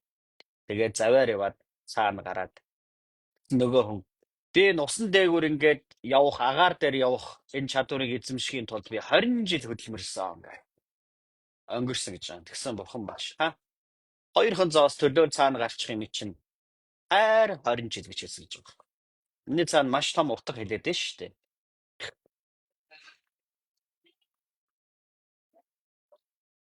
Бурхан багшууд нисэх барих тийм юм багт үлүүлж байгаагүй гэсэн үг л дээ. Өө сая юу ярьж байгаа дийш орчих та. Мартаж та. Нөгөө ярьж ирсэн юм а. Бурхан багш руу ороод тэгээд ийшээ ороод алга болч та. Нэг юм ярьж байгаа бурхан багш руу орсон юм таавн тийм ээ. Агуу юм энгийн байдаг гэж бурхан багштай бид нар уулзах юм бол нэг энгийн нөхөр сууж байна. Ингээ цаа угаал. Бараг эгэрл мэгэрлийн тухай ч ярихгүй байх бурхан багш ингээд. Тэгээ хажууд нь ингээ цаа угаад олон долоо юм асуух юм бол бурхан багш. Минийхөө цаа амттай байна шүү л гэж хэлэх байх бурхан багш. Одоо зингийн маш олон түүхүүд дээр дандаа гардаг штеп. Зингийн гэгэрсэн мастерууд. Гэгэрсэн хүн гэдэг бол тухайн мөчтөө л амьдэрдэг. Угаан мөчтөө цайгаастай хамгийн гайхамшигтай энэ ертөнцийн аршаа мэт уудаг. Нэг удаа зүгээр цайгаа уухтаар маш талархалтай хүндэтгэлтэйгээр жинхнээс амьдрдаг байгаа байхгүй юу? Эго амьдрдаг уу? Харин гэгэрсэн хүн бол амьдрдаг гэсэн. Хөөх ямар гоё юм бэ гайл үнэрлээ. Яг өөр дээрээ ингээл гоё амьдрах нь шүү дээ бурхан багш те. Са хажууд нь зовцсон хүмүүс нөгөө бурхан багштаар шавьдах гад ирж байгаа хүмүүс зовцсон. Өөрийгөө голцсон, өөрчлөгдөхийг хүссэн, нисхийг хүссэн, сэдэм зангидахыг хүссэн гэсэн чинь бурхан багш. Сэдэм зангидаж сурмаар байна гэсэн чинь. Оо минийхөө цайгаа ууцороо. Тэр сэдэм зангидахыг чинь би мэдэхгүй гэж хэлнэ шүү дээ. Би тэрийг заахгүй. Би бол зүгээр цайд уудаг хүн гэж хэлнэ шүү дээ бурхан багш. Юу гэсэн юм бэ? Таны чи агуу гэгэрсэн гэгэнтэн өстой бид нарт агуу зүйл даана гэж бодоод байна шүү дээ гэсэн чинь. Мэдхгүй би энэ цаа ухаас би өөр илүү чамд заах юм алгаа. Гэсэн чинь цаа уух гэдэг нь агуу зүйл болохгүй юу? Яг ээгээгүй ухамсартайгаар цаа уун гэдэг бол агуу зүйл л дээ. Яг ухамсартайгаар цаагаа ууж сураагүй л хүн энэ дэлхийгээс буцдаг байхгүй юу? Явцдаг. Нэгэн үзүр сэтгэл дээр төвлөрөөд сууж байдаг байхаа бохин багш гэж. Тийм л гэсэн үг шүү дээ. Гэхдээ манайхан төвлөрөх гэж та нар бас бодоод байдаг. Төвлөрдөг бас биш ер нь бол заяа. Төвлөрдгийг бас л эгод хийдэг юм. Сэтгэл зүйн төвлөрдөг юм. Бурхан багш гэдэг юм уу гэгэрсэн хүмүүс төвлөрдөг гэсэн үг. Ухамсар бол төвлөрөл биш манайхаа бас. Тийм шүү дээ. Та нар бяцлаглыг төвлөрөл гэж бас ойлгоод байдаг. Төвлөрөл гэдэг бол яг анхан шатны ойлголт. Яг ухамсарт амьдралаар амьдарч эхлэх юм бол хүн төвлөрдөг гэсэн үг. Илүү мэдэрдэг гэвэл зөв. Илүү мэдэрдэг. Сүнсний мэдрэмжээрээ мэдэрч оршиж байж яг тухайн тэр мөчтөө байж оршиж амьдэрдэг гэсэн үг. Тэнд эго байхгүй шүү дээ. Эго байхгүй гэхээр чинь төвлөрөл байхгүй гэсэн үг л дээ. Тий. Төвлөрөл гэдэг чинь бас л нэг төрлийн зовлон байхгүй манайхаа. Төвлөрөх юм байхгүй шүү дээ. Тэр мэдрэмж гэдэг чинь нэг өөр зүйл шүү дээ. Одоо жишээ нь бурхан багш ингээл цаагаа уугаа сууж байхдаа бүх ертөнд цаа ууж байгаа байхгүй юу? Маш гоё. Маш гоё. Хүн гэгэрнэ гэдэг бол хамгийн дээдийн буян гэж байгаа юм. За тэгээ гэгэрсэн хүн ямар нэгэн үйлдэл хийнэ гэдэг нь гайхамшиг гэж байгаа байхгүй юу? Одоо ингээд бурхан багш жишээ нь цай угаал ингээд сууж штэ. Ертөнд цай ууж байгаа байхгүй юу? Энэ оршихуу. Аниргүй, чив чимээгүй. Бурхан багшийн цай ууж байгааг нь сонсож байгаа мэт. Зөвхөн цай уухтаа өнөмлөхүү бод сэтгэл дээр, хоосон чанар дээр энэ дэр л нэгүүлсэл дээр уудаг гэсэн үг байхгүй юу? Зөвхөн цаа уух нь ертөнцийг аврах гэдэг нь шүү дээ. ертөнцийг яаж аврах гэдэг юм? Үнэмдхүү ухамсар дотор буюу нэгдэл дээр цаавж байгаа учраас нэгдэл эго тэнд байхгүй учраас мөн чанар бол хүний дотоод ухамсар мөн чанар бол бүх бурхадтай нэгдмэл хамт байхгүй юу? Энэ оршихуйч хамт. Бүх оршихуйтай нэгдсэн цаавж идэг гэсэн үг. Сая нэг юм хэлэхгээ бас л марчта. Дөнгөж орж ирээд адуулч.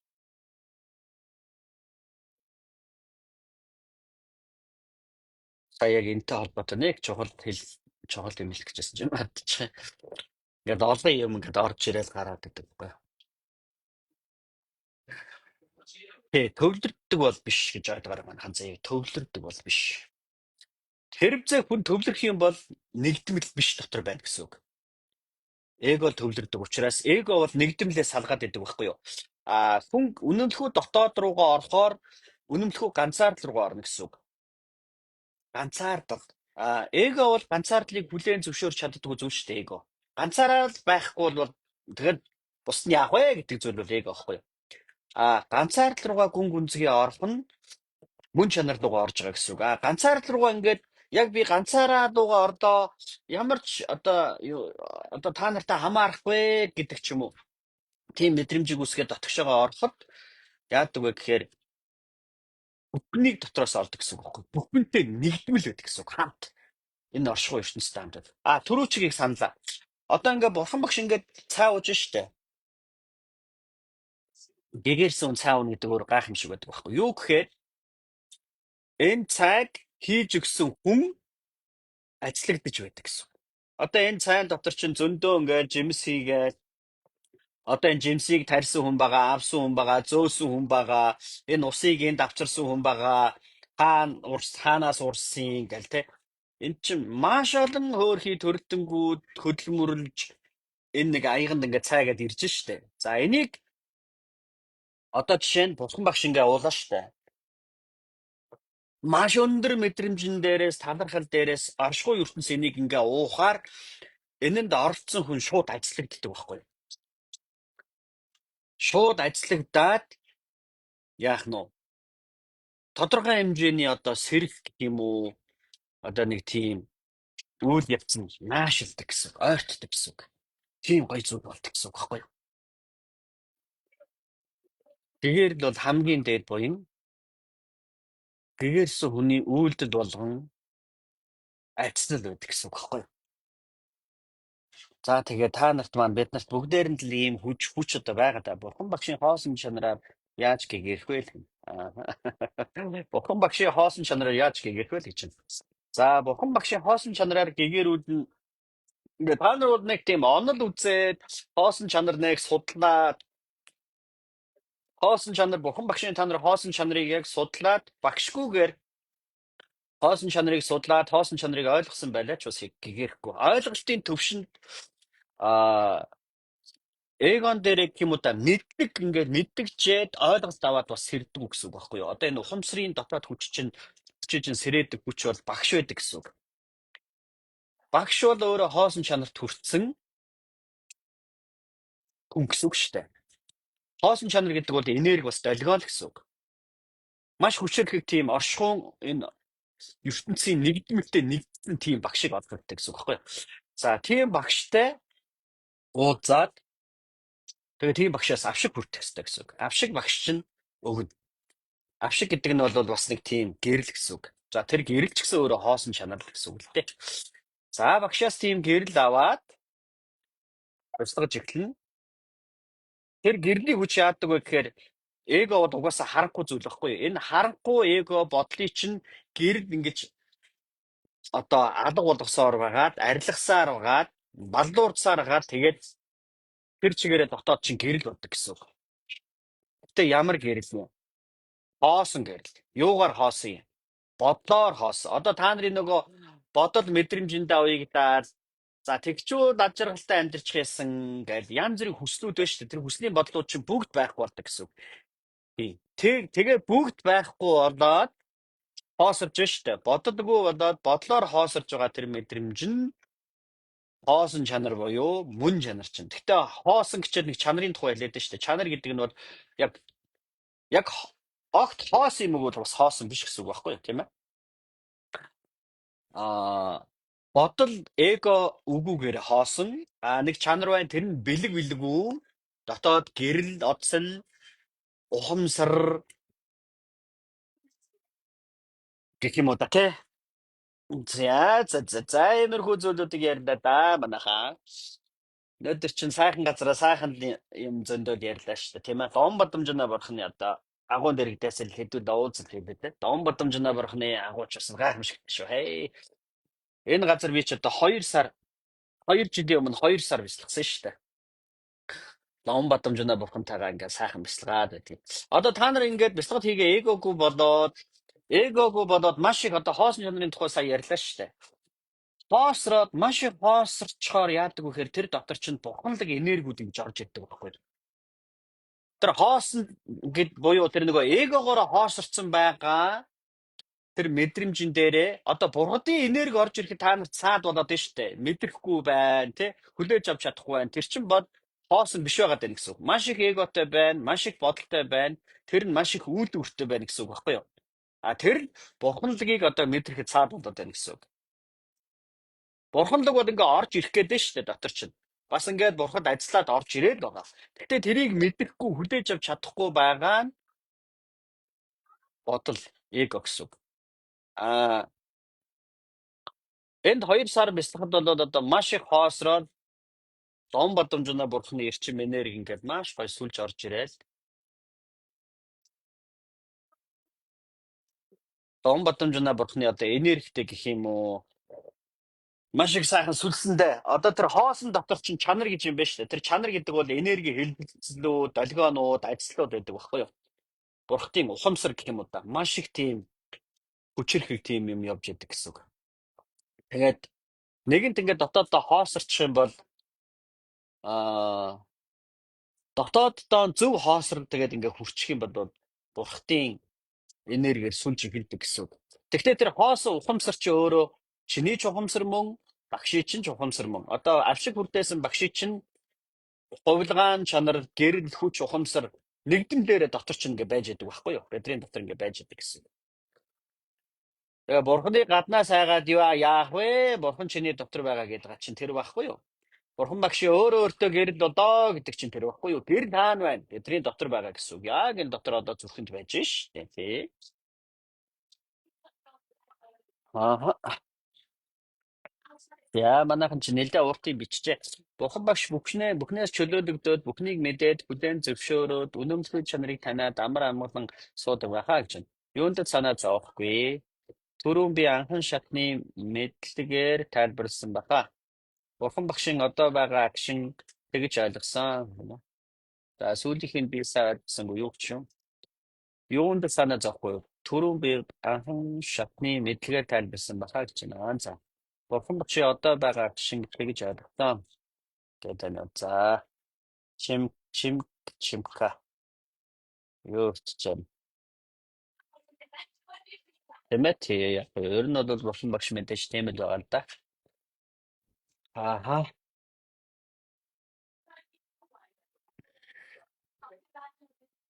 Миний мэдрэмжээр бол Оошо багш бол бурхан багшийн хэмжээнд гэгэрсэн гэж би боддог л доо. Төгс гэгэрсэн бурхад төгс гэгэрэл төрсэн бурхад бол одоо ер нь бараг 100 бүхэнд л нэг 2 3 бурхан дэлхий дээр байдаг гэж үздэг юм билээ шүү дээ. Оошо багш бол төгс гэгэрэл бол хүрсэн. Гэгэрлийн маш олон төвшин байгаа л да. Тийм. Багшийн хувьд бол миний хувьд бол би өөрийгөө төгс гэгэрэл бол би арай хүрээгүй гэж би бол өөрийгөө одоо хардаг л да. Төгс гэгэрэл гэдэг бол асар өндөр түвшин шүү дээ. Бузар тэр мэнэ. Төгс гэгэрэл рүү бол миний хувьд одоо явж байгаа ойртчил байгаа гэж бодож байгаа. Дөгч байгаа гэх юм одоо төгс гэгэрэл. Бурхан багшийн хэмжээний гэгэрэл. Богд зон ховагийн хэмжээний гэгэрэл. Дандаа шашныг үнсэлсэн хон бурхтуудын гэгэрэл гэсэн үг шүү дээ. Есүс Христийн гэгэрэл. Мухаммад гигантингийн гэгэрэл. Одоо Бодидharmaгийн гэгэрэл тийм ээ. Дон бадамжуна бурхны гэгэрэл гэдэг ч юм уу. За 10 газрын бодисатва гэж байгаа. Тэгээд 10 дахь газар дээрээ бас 10 газар юм бодисатва гэж өгдөг байхгүй юу? Ер нь бол туулалтаараа. Манай ноён худалдыг бол 7 дугаар газрын бодисатва байсан хавцаа ярьдаг шүү дээ. 7 8 дугаар газрын бодисатва. 10 дугаар газрын бодисатва ер нь бол баг гэгэрдэг гэж үздэг байхгүй юу? Гэгэрхэд ойрхон гэх юм уу да. Яг гэгэрх гэж байгаа гэдэг ч юм уу. Гэгэрхэд тунд өгцсөн тийм бодисатва нар бас байдгаа гэсэн үг. За гэгээр тэгэхээр чи 1-р газрын бодисатва 2 3 гэдэг ингээд одоо газар мөрөөр нь бол тухайн бод гарын гэгэрлийг бол бас дэмжих гэх юм уу хэлэх бах. Ер нь бол за гэгээр төгс гэгэрл гэдэг зүйл рүү бол нэлээд ойртож байгаа баг гэж бодож байна. Гэхдээ бол ер нь нэлээд өндөр гэгэрэлд бол би одоо өөрийгөө бол авчиж байгаа явж байгаа гэж харддаг л да. Ер нь бол за манай Монголд ч гэсэн маш өндөр түвшний гэгэрэлд хүрсэн улсууд байна цаанчаа. Одоо надад анх бяцлал зааж ясан багш маань бол маш өндөр түвшний гэгэрэлтэй. Би цагаан огшиг бол маш өндөр түвшний гэгэрэлтэй гэж хардны. Дандаа бодисатва нар штэ. Ер нь бол заа юу бодисатва гэж хэлдэг юм. Надад анх бяцлал зааж ясан багш маань бол бодисатва, цагаан огч бол бодисатва. Одоогийн байдлаар бол Агнестийн гэгийг хичээд байдаг Бадар догшоор ер нь бодисатва. Монгол бодисатва нар зөндөө байна. Манай шинэ одоо Монголын хам багтсан Монгол багш маань бол би бодисатва гэж хадсан. Бодисатва юм байна да. Жанжуулсан ба нар одоо бас зөндөө байна дөө. Тий. За тэгээ манай олон дам нар бас сайхан ном үзээд одоо Чойрын Таван Батоо сайхан номоо судалж үзээд яванда дараа нь ингээд нэм бяцлал хийдгээ.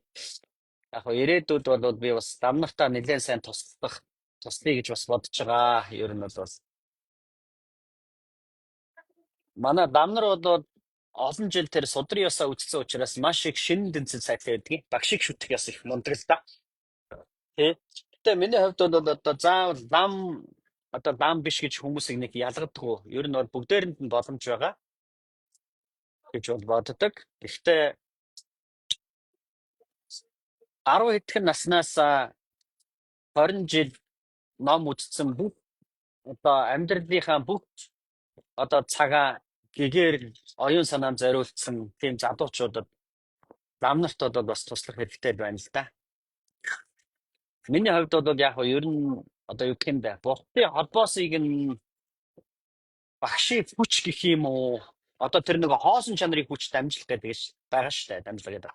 Тэр зүйлүүдийг бол өгөх боломжтой л доо. Тэгээ тэр холбоос нь орж ирэх юм бол маш өндөр түвшинд бас гэгээр олон бодисотой нар бас байгаа та. Манай дам нар дотор дам хүүхдүүд дотор бол их мундагчуд байгаа гэж би бодсон юм да. Дам нартаа бол бас нэлээд тусдан гэсэн бодолтой байгаа. Тэгээ би одоо очиг төлөв нь таантрын бяцлал заадаг учраас нэг ялгаа үүсгдэг үедээ. Тэгээд ламнараа бол нэг мундаг бяцлал хийгээсэй гэж боддог. Бяцлал жаахан шүүмжигдэг. Та нар одоо бяцлал хийхгүй юугаа хийгээд идэв ингэж жоох ярьдаг. Тэгээд манайхан бас зөвөр ойлгодог байдаг үдээ. Хамгийн дотны хүн чинь л загнадаг штэ тий.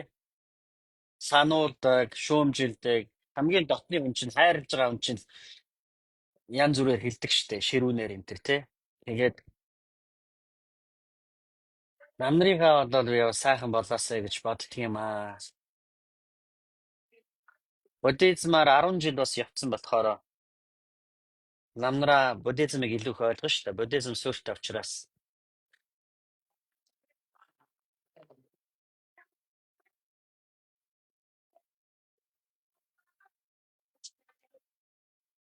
Богд Зонховагийн чиглэлээр одоо хүн хаан үзэж байгаа нь бол гэгэрлийн юулда бас л одоо нэг л зам мөр гэх юм уу та. Одоо хүн сэрж гэгээрэхэд маш олон багш нарын олон сургаал заавар зам мөр байгаа.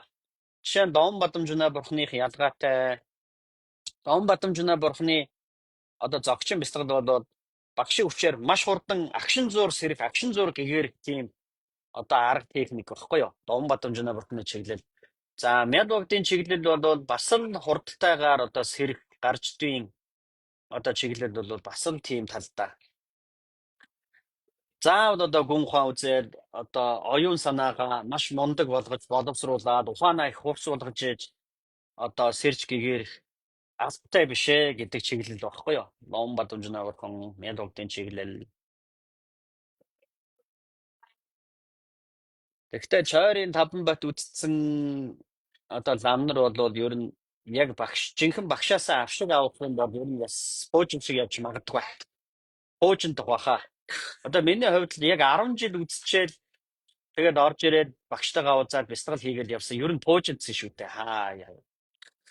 Одоо багшийн хувьд ч гэсэн бусад бяцлагын багш нараас их ялгаатай, их өөр нэг тийм байгаад байдаг нь юу гэхээр би буддизм сүртэй байхгүй да 10 жил одоо буддизм үзсэн учраас буддийн судрын ёсыг очиг төлөв тантра буюу одоо судар тарин хоёрыг ингэж хослно гэж шилдэг.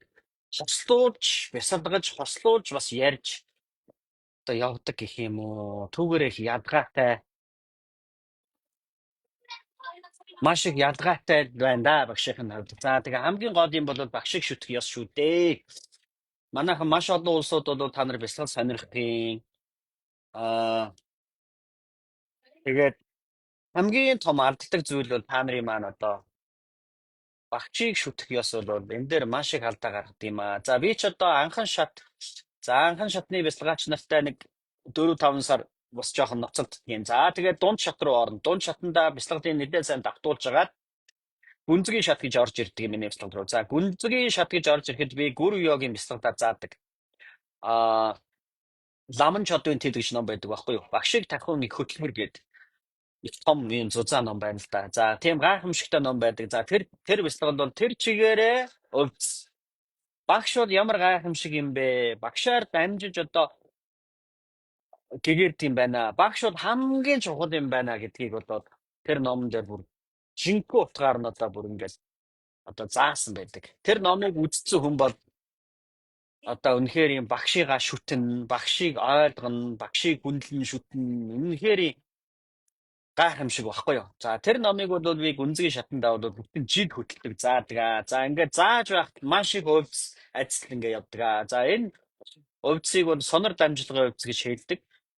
Нямжтай өвс гэж хэлдэг. За энэ өвсийг бол богд зон хоова богдлон манчар бурхнаас авсан өвсаа.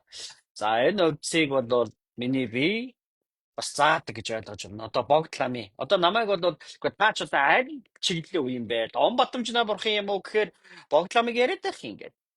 Тэгээд богдлам юм уу гэхээр яг богдын чиглэл зэн буддизм энтергээ явчих. Ер нь яг ямар нөхөр юм бэ гэдэг. Хүмүүс бас тэгээ бодоод байдаг юм шиг лээ. Би бүх чиглэл юм багхгүй юу?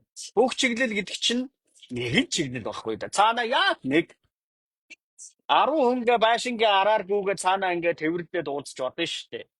10 өөр юм шиг боловч 11 л зүйл багхгүй да. Тэр чинь нэг цул ямар ч цаанаа ялгаа байхгүй. Мөн чанар нэг. Ном батамжнаа бурхан богдламын бясалгал эдгээр чинь жоох ялгаатай юм шиг харагдаад байж ялгаа байхгүй гэсэн үнэмлэх ухамсартай нэг байхгүй юу. Тэгээд тэр номыг бол би ингээ хөтэлдгөө. За тэгээд тэр номыг сонсчих юм бол за тэгээ гайхамшиг болно доо. Ер нь нисэн л дээ.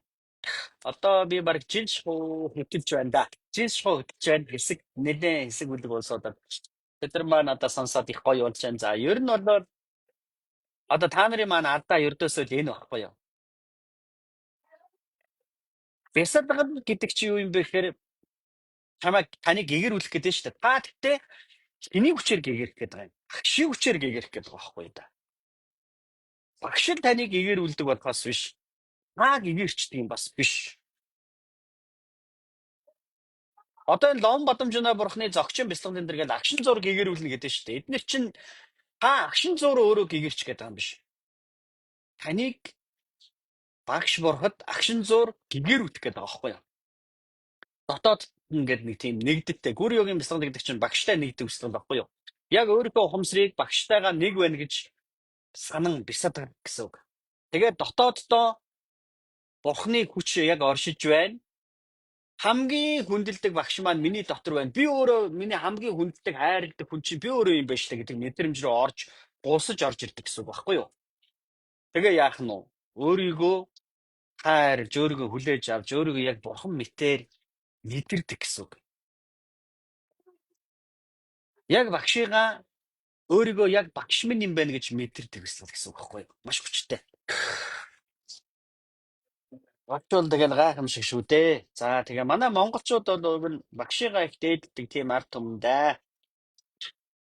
Тэгээд энэ номыг дээр үеийн дам нар үзэл их гэгэрж исэн юм байна л дээ. Тэгээ энэ номоо бол би одоо хөтөлж байгаа. За манай ихэнх фестивалч нар бол энэ багшийг шүтэх тийм ээ багштаа даатгах, багштаа итгэх, сүсэгдэх ийм юмгүйгээр бол бяцлал хийгээ сайхан болчноо гэдэг тийм одоо зүйл бол байх боломжгүй. За нэг иймэрхүү юм ярьлаа да. За энэ цаг чинь юу вэ? Бүр яваад байна уу юу? Нэг орж ирээ ярихаар ястаа нэр дуустдаггүй ярьдаг шүү те. Нэр дуустдаггүй яриад. Өнөөдөр бүтээсээ өдөр сайхан амарч байгаа хта та нар тийм ээ. За сайхан газар шүү. Дон бодомжнаа бурхны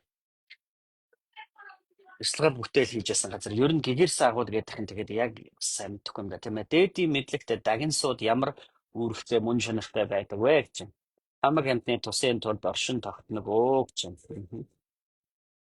За фанд дагин сууд бол ер нь бяцлаганд хийж байгаа хүнийг хамгаалдаг байх гэж би ойлгодог. Ер нь хамгаалдаг юм шүү. Дагнс заяа. Одоо бясалгал хийн гэдэг чинь нэг сайн багштай байх хэрэгтэй гэдэг нь шүү дээ. Сайн багш яадаг вэ гэхээр шавнырыг хамгаалдаг байхгүй юу? Одоо яг ингээ сайхан болоод дотор чинь гэрд орж ирээд маш их хувирд явагдаад гой болоод эхлэнгүүт чинь одоо янз бүрийн тэнгэрүүд хүртэл атаархаад хорлдог гэж байгаа байхгүй юу? Ер нь хорлно. Тэгээд эн чинь мундаг болох гэж байна шүү. Алин энийг ер нь жоохон оролтыг гэдэг. Ингээд янз бүрийн нөхдүүд ирдэг юм байна л да асуурынхан.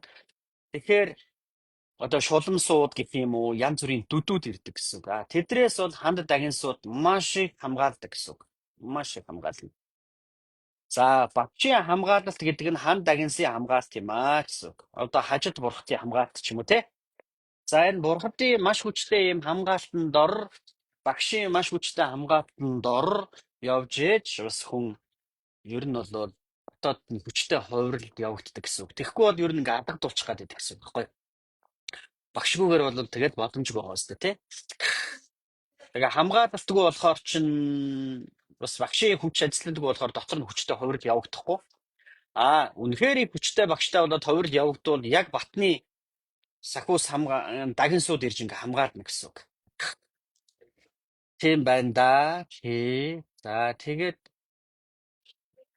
одоо намайг бол одоо багшийг нь бас байнга намайг хамгаалдаг шин ханд дагинсууд хажид болохдод сая бас нэг төрөвчлсэн бэлтгэл эхлэх гэж байна энэ төргээ жоохон бужигнсан чинь бас янз бүрийн хүмүүс орж ирж дээ. Яг хүний дотоод мөн чанар нь бурханлагч гэсэн маш их эго тээцсэн үйл үртэй хизээч хүний сайхан даган баясдаггүй тийм буруу ишилсэн сүх шиг ингээ амьдарч байгаа тийм хэцүү хүмүүс байна л да. Ер нь бол тэгээд нэлээ уурж байгаа дургуутсаж байгаа. Заримдаа ийшээ орж ирээд над руу ингээд хэл амаар доромжлол байдаг шүү дээ. Тэгээд тиймэрхүү одоо хүмүүс ингээ хамаагүй бас над руу өндөр дайраад иж болохгүй л дээ. Одоо миний шавнар дээр өндөр хамаагүй дайраад иж бас болохгүй. Дагинсууд хамгаалж байгаа учраас яадаг вэ гэхээр дагинс сарвчлна гэж юм байдаг байхгүй. Хажид бурхан тэр чинь догшин шүү дээ. Ингээд цус сууж байгаа бурхад байдаг байхгүй. Тэгээд ер нь их хүчтэй том багш нарыг, бод садваа нарыг энэ төр ингээ хамаагүй цөвд барих, муу шаах энэ төр бол маш их хилэнцтэй байдаг байхгүй юу. Ер нь бол их том олон унлууд байдаг. Том унлуудын бас нэг штэ. Багш нарыг цөвд барина гэдэг бол их том уналд ордог байхгүй юу. Тэгээ тангараг одоо энэ очирт хөдөлгөнөөр явж байгаа, яг энэ тантрын бяцлаглаар явж байгаа шавнар бол багштай маш их тангараг өргөдөг. Маш олон тангарагууд бас байдаг. Ингэхгүй багшаа гэдэг. Тангараг одоо сахил гэж байгаа юм л да. Ийм хоёр зүйлийг хүчээр явдаг гэж. Тэгээд тангараг бүгдийн дотроос ламын дамцаг гэж хэлдэг. Ламын дамцаг хамгийн хатуу хэцүү лээ гэж. Тэгээд ламын дамцаг гэдэг нь багшийн тангараг гэсэн үг байхгүй юу? Багшийн тангараг. Тэгээд одоо миний дайвыг сонсоод маш их ингээд удаан олон хичээлүүд ярианууд ингээд сонссон хүмүүс бол тодорхой хэмжээний надтай барилгатай болцсон бас нэг тийм одоо номон дээр гардаг шүү дээ. Ер нь бүр судрын ёсны номон дээр юу гэж гардаг вэ гэхээр танд дөрвөн одоо нэг шат дөрвөн одоо шолго буюу нэг шат дөрвөн мөртийг одоо танд хэлсэн бол гэгээр л оюун санааны одоо тухай тийм заавар сургаал одоо танд хэлсэн бол аль хэзээ таны багш болсон шүү. Багшд бариараа гэж гардаг байхгүй юу? Тэгэхээр одоо та нар маань тодорхой хэмжээний одоо намайг сонсдог бол одоо та нар ийм багш л гэсэн үг шүү дээ. Тэгэхээр багшигаа нэг өдөр багш байснаар нэг өдөр дайсан болцсон гүйж явж болохгүй байхгүй юу? Тэр чинь. Тэгээд мань мчиг над чиг энэ төр хүнийг бол маш хүчтэй хан дагинсууд хамгаалж яадаг учраас ер нь тэгээд тийм яг хоо тантрын бяцлагт бол нүгэл буйны тухай нэг яригддаг үл дээ. Би бол нүгэл буйн гэж нэг ярьдаггүй гэхдээ газар дээрээ боловсрдог үйл үүр гэж байдаг байхгүй юу? Үйл үүр гэдэг бол дараа төрөлд нь ч боловсрч болно. Өнөөдөр зовоо явж байгаа бол энэ төрөлдөө юм уу урд төрлийн бас нэг үйл үүр маань намайг зовоож яана гэж одоо бодох хэрэгтэй байдаг байхгүй юу? Тэрэн шиг маш хурдтай одоо боловсрдог айхтар том үйл үүрүүдийн нэг бол багшийг цөвд барих муу шах байдаг шүү. За энийг ч гэсэн би яг өөрийнхөө биеэр бас амьдрал дээр бас мэдэрч байсан л та. Нэг шашны гэгэрсэн том багшийг аваач цөвд бариад би маань өвдөө 5 жил эмчилгээгүй байжгаад. Тэгээ богд зонхоогогийн 9 хоногийн бясалгад суусан чинь нөгөө би маань эдгээд идэгсэн байхгүй. Тэгээ тухайн үед ламын дамжин зөрчөөд одоо багшигаа бурхныг цөвд барьсан тийм. Бас нэг бусад хүмүүсийг бодоод бас арай өөр нөхөр байхгүй юм чинь. Арай бурханд ойр юм уу? Эсвэл одоо урд төрлүүдтэй тэр гайхамшигтай богд бурхтуудын ойрын шавн байсан ч юм уу? Тэгээд хангар өргөсөн ба штэ. Багшаа би таныг өстэй. Багшигаа хэзээ цөвд барихгүй. Яа базар дээр мань багш минь өстэй нэрэ. Гэл ингээ шавилж исэн нөхөр чинь амлалт өгсөн нөхөр чинь энэ төрөлдөө чи мүү хэн бэ гэж зогсож болдгоо юм байна л да. Тэгсэн чинь өстэй маа чиг аадаг тулсан штэ. 5 жил миний бие өвдөд ямар ч имчилгээгүй явсан шүү. Тэр нь бол багшийг цөвд барьсны айгүй хилэнсэн үл өрнөст айгүй хурд. Яг ингээд өглөө нь юу лээ? Тий, өглөө нь ингээд нэг бурхныг цөвд бариад муушаачаад оройн би өвдөл хадураас ивсэн шүү дээ. Газар дээр тэгж айхтар боловсрдгийг шүү. Тийм учраас бас яг над руу бол гайгүй л байдیں۔ Гэхдээ үй бас янз бүрийн хүмүүс ингээд орж ирээд юм ярьдгийн. Хамаагүй болохгүй шүү дээ. Миний дотоод мөн чанар бол маш өндөр түвшинд явж байгаа хүн байхгүй юу? Тий. Ганцхан монголчуудаа ч биш. Би ч одоо ер нь бол цаашдаа одоо ингээд олон улсад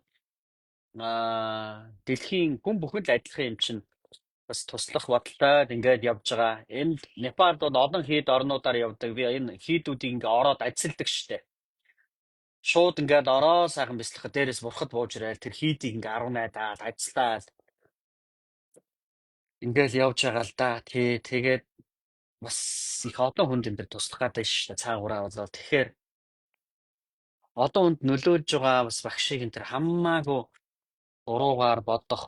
Ядаж сүсэгдээ залбираас үүд болдог юм аа гэхэд ингээд даган баясаад таны буян даган баясаа гэд ингээд явж явах хэрэгтэй байдаг байхгүй юу? Тэгэхээр буян хураад гэж шүү дээ. Ер нь бол тий.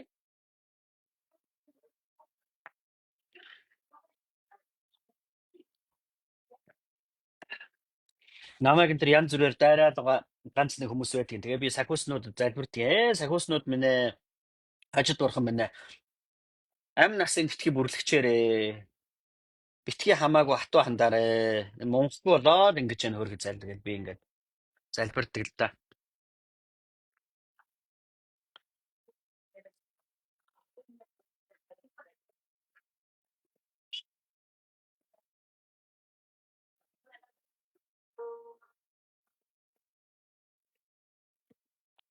За иймэрхүү. За өөр ганц нэг асуух юм байна уу та нар маань? Ганц нэг асуух зүйлүүд багш нь тэгээд нэг жоохон хэлье да. Яг гоо би багш нь гээл хэлчихлээ шүү. За юу хэлье. Яагаад тэгэхээр яг гоо ихэнх л энэ дотор байгаа улсууд ихэнх нь миний яриаг сонсдог улсууд байгаа байж бүдэ. Тэгээд ер нь бол би та нарын багш бол болцсон. Багш биш гэж хэлэх боломжгүй. Сая одоо ингээд нэг 60 хэдэн орж ирээ та нар намайг сонсож байна. Би айд хэзээ эндээс би танад лон боломжноо бурхны гоё энерги ажлыг, нар хажид бурхны ажлыг айд хэзээ та нар руу би дамжуулаад өгөөд гэрэл өгөөд сайхан зүйл өгөөд ингээд сууж штэ. Тэгэхээр дамжуулалтыг бас ингээд хийж байна. Бас нэг мэдгүй зүйлийг чинь ухааруулж байна, ойлгуулж байна, тий? Аль хэзээ гэгэрэл гэдэг зүйл та нар ингээд гинт огцом гэгэрэл ингээд нисээ явчихна гэж бодож байгаа. Гэгэрэл гэдэг зүйл бол та нарын дотор чинь нэг мунхаг сэтгэл чинь мунхаг зүйлээ эн чинь буруу юм байна штэ, эн чинь зөв юм байна штэ гэдэг ойлголт төржид байгаа бол тэрийг гэгэрэл гэж үздэг байхгүй юу? Тийм. Тэгэхээр одоо би та нар сая маш их гэгэрлийн тухайд юм заадаа штэ, тий? Гэгэрүүлээ гэсэн үг штэ, тий? Багш ингэж хэлж шүү. Бас багш нарыг цөвд барьж болдгүй юм байна шүү. Тэр үйлдвэр нь бүр ингээд газар дээр шууд боловсрдог юм байна. Бас муу гэж шүү, буруу гэж шүү гэдэг ингээд та нар ойлгоод авч штэ. Энэ ч л та нарын хувьд бас л том дэвшил буюу гэгэрэл байхгүй юу да, тий? Тэгэхээр та нарт гэгэрлийн тухай ингээд багш зааж яах гэсэн үг тийм ээ? Урд төрлөө яаж танин байх вэ л гэдэг. За урд төрөл яах вэ? Одоо энэ төрөл дээрээ жоох анхаарал хандуулаад энэ төрлөө, энэ биеэ, энэ сэтгэлээ жаахан засцаа юу. Тэр урд хой төрөл мөрлөнэ хач холбогдол өгөөд авах шаардлага угаасаа байхгүй.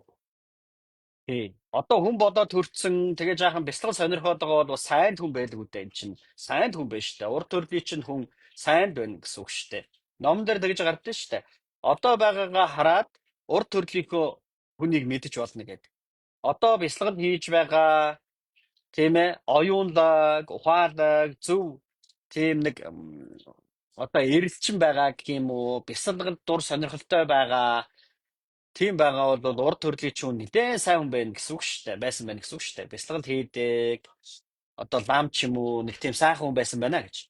За одоох сэтгэлдээ хараад ирээдүгөө харж болно гэж үздэг байхгүй юу? Одоох сэтгэл зүгээ.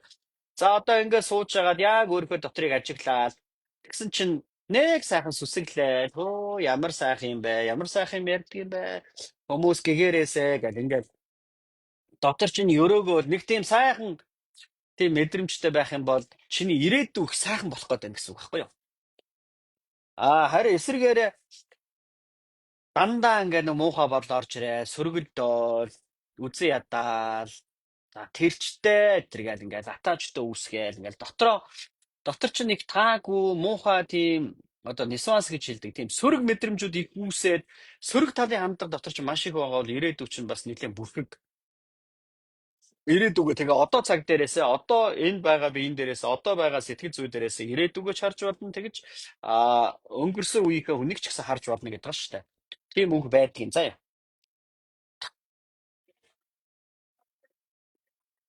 За манайхан ч нэлээд анхааралтай та нар маань сонслоо доо за. За би өнөөдөр нэг иймэрхүү зүйлүүдийг ярьлаа. Би гэж ямар их ярина вэ? Би гэж үгүй гэдэг дээ гэж байна. Ааха. За яг хөтэ тэгээ одоо тэгээ би гэж ярихгүй өөрийгөө юу гэж ярих юм? Хоног гэж ярих юм уу? Би одоо хүн шүү дээ. Тэгээд би гэдэг төлөөний үгийг хэрэглэхгүй тэгээд яах юм? Би гэдэг төлөөний үгийг хэрэгэлсэн гэд би үзэлтэй эготой гэсэн үг биш шүү дээ манайхаа. Онон бацаая. Та би гэдэг үгийг их хэрэглэдэг. Наадах чи ингээд та нар ингээд буруу ярьж байгаа байхгүй юу? Би гэдэг үгийг хэрэгэлсэн байдаагаа тэр би үзэлтэй байх албагүй. Одоо миний хувьд бол багш нарын хувьд бол зүгээр энэ үгийг чи хэрэглэдэг байхгүй юу да. Үг бол хэрэгэлдэг. Бид нар данханд ингээ цаа хийхин тулд ингээ шанах хэрэгэлдэг үсттэй. Халуун. Тэгэхгүй ингээ гараараа утгах юм бол гар марчин түлэгдээ боо юм болно үсттэй. Тий. Гэхдээ шанах ингээ хэрэгжилж जैन. Гэхдээ би шанах биш үсттэй. Би шанахыг хэрэглээ данхан цаа ичихлээ хийсэн гэд би шанах болчлоо гэсэн үг биш штэ. Чи шанах хэрэгжилжтэй чи бол шанах гэж хэлж болохгүй штэ. Тэр шиг би үзлийг за баярлаа. Би гэж ярьснараа би үзэгтэй гэсэн үг биш ээ. Би гэж ямар их ярина вэ гэж байна. Ааха. За ингээд маш их буруу ойлголттой байдаг юм да манайхаа. Би ч гэсэн анх одоо гэгэрлийн тухай маш буруу ойлголттой байсан. Гэгэрсэн хүн гэхээр одоо нэг зөөлхөн гээд одоо ёстой энэ хүний хэлдгээр би ч гэж ярьдаг уу? Одоо би гэж ярихгүй тэгэхээр одоо яаж ярих хэвтэй юм бол чи гэж ярих юм уу? Чи тэгсэ гэдэг хүн ойлгохгүй. Тэгээд чон тэгсэ гэдэг хараад таахгүй. Би өөрийг юу гэж хэлэх юм? Эсвэл бурхан гэх юм уу? Бурхан нь гэж ярих юм уу? Тэгвэл маш олон хүмүүс бас уурдсан шүү дээ. Чи юм уу одоо бурхан болчдөг хэн бэ гэдэг. Тэгэхээр одоо даруухнаар хэлж байгаа нэг нөхөр. Гэсэн чи би гэж та их хэлээд байна гинэ. Тэг яг иймэрхүү ойлголтууд маш их байсан зүгээр. Тэгээд яг багш нар маань их сайн задарч бидрийг өгдөг байхгүй. Одоо би багш нараа очиод ингээд задлж өгч байсан л та. Бидний зөв гэж бодож байсан зүйл буруу байх боломжтой, буруу гэж бодож байсан зүйл зөв байх боломжтой. Тийм байдаг шүү дээ. Тийм учраас ингээ ойлголт маш их хол байна. Тэгээд одоо би та нарт зөв ойлголтыг өгөх гээд ингээд маш их яриад байна. Тий. Урд төрөлдөө түрүү яатсан шүү дээ тийм ээ. Төрлөө. За. Олон сайхан зүйлс ярьж тань хамаасан. Багш уртын хайвал даган байсаа. Форумчиго жинхэнэ нэго байдаг шүү хүмүүсээ гэнэ. За нэг сайхан болоод дэвчлээ. Ер нь бол ааха. Багш нэг тийм жишээ татаж ярихтай их сайн байгаа үстэй те. Шанагыг хэрэгдэнгүүтээ шанагыг чи гэж хэлж болохгүй штэ гээл те. Энэ бол яагаад нэг иймэрхүү тийм логик одоо би логик оюун санаагаараа ингээд ярьдаг биш л дээ. Их логиктэй хүн шиг та нарт ингэж ярьж байгаа юм санагддаг байх. Гэхдээ би логик хэрэглэдэг байхгүй юу? Оюун ухаанаа хэрэглэдэг гэсэн үг. Буддын гүн хаан үзэжсэний маань одоо суур тус гавья гэх юм уу да. Бусдад ингээд хичээл заахад одоо их тус дэмтэй байдаг л да. Таны биед өгүүлээд байна гинэ. За, Онон Бацаа миний бие гэж ярьж болно шүү дээ гэж байна. За. Миний бие яриад байгаа юм уу? Миний бие яриад байгаа гэхэр чинь миний бие ярьдаг гэсэн үг. Танихаар миний бие яриад байгаа юм уу? Гэхдээ би чинь ингээд энэ дотор чинь сүнс байна. Миний ухамсар байна. Тэгээд энэ ухамсар тэгээд би тэгээд нүд амчих бүх юм чинь цогц болонгуудаа би гэдэг төлөөний үг болж байгаа байхгүй юу? Тий. Танихаар миний би яриад байна гэхээр би ингээ одоо дугуй сууж явах хэрэгтэй болоод байна шүү дээ. Намаа чимээгээ. За миний би яриарай. Миний би яриарай. Миний биеийг яриулахыг хүсэж байгаа нэг хүн байна л да энэ чи. Тэгэхээр би одоо биеийг яриулахыг хүсэж байна л да. Би буруу араас сууч. Миний би ярьж байна ойлгож байна та. Гэхдээ манай Онон Бацаа одоо ойлгоод байгаа шиг байна. Миний би ярихыг хүсэж байна. Тэгээ миний би одоо би ч сонсохгүй одоо тэгээд би ярина гэж яах юм бол доо. За эрчүүдийнхөө хайдаг юм аа хачин эмэт за зүгээр яах вэ? Манайхан чинь хөөр биш дээ зүгээр тий. Манай Онон Бацаагийн хувьд өөрт чинь тэгээд асуудал байна л гэсэн үг. Оюун санааны асуудлууд байна. Чи маш их үзэл байна тий. Ийм байх ёстой гэж чиний бодож байгаа бодол чинь бүгд ингээ буруу болж таарад байгаа байхгүй юу? Чи өөрөө үзэгдэл байж иж чи өөрөө үзэгдэл болчиход байгаа байхгүй юу? Эго. Бидэг ухаан ухамсарт юмыг нэвт харж толддог болохоос биш эго юмны мөн чанарыг харах боломжгүй л дээ. Хэцүү. Тэгээд гэгэрээгүй сэрээгүй оюун ухаан тэр чигээрээ алдаа оноо дүүрэн явж идэг гэдэг чинь энэ багхгүй юу? Тий. Тэм учраас Онон Бацаа багшийнхаа үгийг сайн сонсцоо. Миний пэйжийг маш сайн сонсоорой за. Тий. Тэгээд жаахан одоо сэр гэгээр гэх юм уу да. За түрүүн нэг ном хөтөлдөг гिचвүү хаанаас сонсож болов гэж юм. За тэр номыг бол би нөгөө хаалттай групптэй хөтэлдэг юм аа. За тэрийг бол нэлээд гүнзгийрсэн бяцлагд гүнзгийрсэн улсуудаа заадаг гэсэн үг заяа. Тий. Багшийн хувьд бол тэр номыг одоо өстой нөгөө лүнтэн гэдэг юм уу да. Бүх юмтай л дамжуулдаг л да. Увдтай, лүнтэн, дамжлага гэрэлтэй, авчигтай. Өндөр гэгээн анхдгаар багт өндөр гэгээн бол энэ хувьцыг монголчууд анх зарж ирж ирсэн байлээ л дээ. Тийм. За ер нь бол багшийн хувьд бол би өөрийгөө бас юу гэж бодож байгаа гэхээр энэ хувьцыг би энэ цаг үед бас дахиад монголчуудаа түгээж байгаа юм байна гэж би өөрийгөө хардаг шүү. Өндөр гэгээн зан базар анхдгаар багт өндөр гэгээн бол дамжуулж ирсэн байна тийм ээ. За энэ хувьцыг бол гүрүү йогийн энэ хувьцыг бол сонор дамжлагын хувьцыг бол дахин амьлуулж дахин түгээж дахин монголчуудаа дэлгэрүүлж байгаа хүн нь байна гэж ойлгочих болно заяа та нар маань. Тий. Одоо нас таныг багшаа гэж бодож явъя. Шавн болоогүй болохоор нэг нь чадахгүй байсан сайхан тэгшэрнэ байна. Заавал хадаг барьснараа та нар маань багшийн байдлыг тогтоолоо гэж бодох хэрэггүй заяа. Гэтэ тэргүү багшийн байдлыг тогтооцсон.